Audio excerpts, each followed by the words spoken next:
Mais quelle que soit la tendance, le marché est très tendu sur certains métiers en France. Raphaël Couder, les difficultés de recrutement atteignent des sommets comme rarement. Oui, effectivement, les tensions sur le marché du travail n'ont jamais été aussi fortes depuis 2011, depuis plus de 10 ans, estime le ministère du Travail dans sa dernière note sur la question. Sur l'année 2022, il y a eu plus de 3 millions de projets de recrutement et 58% d'entre eux ont été jugés difficiles par les employeurs. C'est une augmentation de 13% sur un an. Les métiers les plus en tension, vous les voyez, ce sont les couvreurs, les aides à domicile, les pharmaciens, les chaudronniers ou encore les mécaniciens. Et il y a une nouveauté depuis la pandémie. Plusieurs professions ont fait leur apparition dans le top des métiers où il y a le plus de difficultés de recrutement.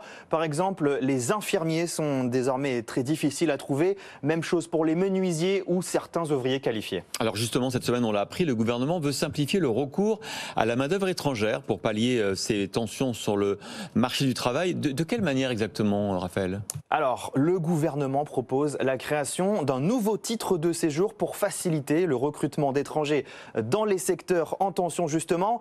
En fait, pour bien comprendre, il existe déjà aujourd'hui une liste des métiers en tension qui est censée permettre l'obtention d'un titre de séjour. Mais cette liste, elle est un peu à l'abandon. Elle a été actualisée une seule fois depuis sa création en 2008. C'était l'an dernier, en 2021.